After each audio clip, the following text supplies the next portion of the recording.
Hey there, and welcome back to Plays Well with Butter. I'm Jess Larson, and today we're cooking up some serious Hawaii comfort food. Let's make Loco Moco. Loco Moco is iconic Hawaii comfort food. A hearty beef hamburger patty is nestled on a bed of sticky white rice, then it's smothered in a rich mushroom beef gravy. Top it with a fried egg and enjoy it for breakfast, lunch, or dinner. This is pure Hawaii-style comfort food, and it's so easy to make at home. You're gonna be obsessed.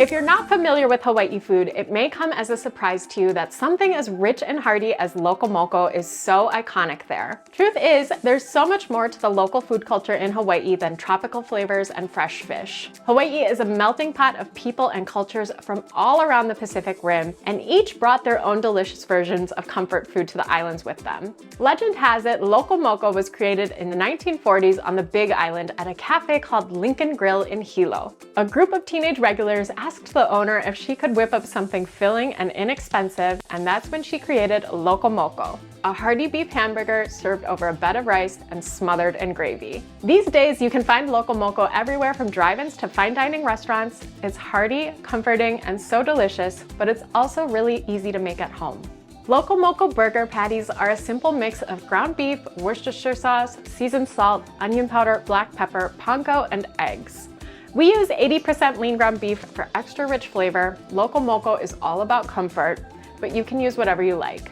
The panko and egg really help bind everything together. Mix until just combined, because overmixing results in dry, tough burgers. Then form them into 4 patties, and to ensure they fry up nice and even, press an indent into the center of each burger, then you're ready to cook. You'll melt some butter in a cast iron skillet, then pan fry the burgers about 3 minutes per side. We're after a really beautiful browned crust here, which translates to big flavor, so it's important to use a heavy pan like a cast iron skillet since it retains its heat so well. You'll transfer the burgers to a plate, then you can begin building the gravy. My favorite versions of Loco Moco always have an extra hearty gravy with mushrooms and onions, so that's our starting point here. You'll soften the mushrooms and onions in a little butter in the same skillet you used to cook the burgers.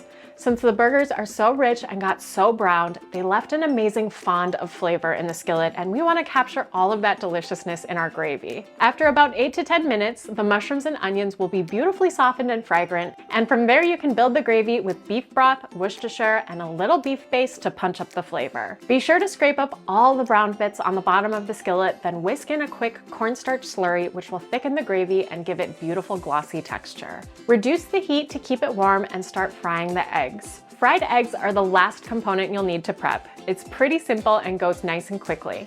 Melt a little butter in a nonstick skillet, then crack in 4 eggs and season with a good pinch of salt and pepper, and let them cook for 3 to 4 minutes until those whites are beautifully set. This perfect sunny side up style is classic Loco Moco, but if you prefer your eggs a little more done, give them a quick flip and make an over easy egg.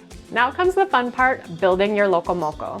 Start with a nice pile of sticky white rice, then nestle one of the burger patties over top, smother it in the mushroom beef gravy, then top with an egg, and finish with a sprinkling of thinly sliced green onions for a pretty pop of color. A perfect bite has a little of each component: runny egg yolk, rich gravy, and hearty burger. The rice just might be my favorite part though. It soaks up all of the flavor of the Loco Moco and helps balance out the richness of the dish.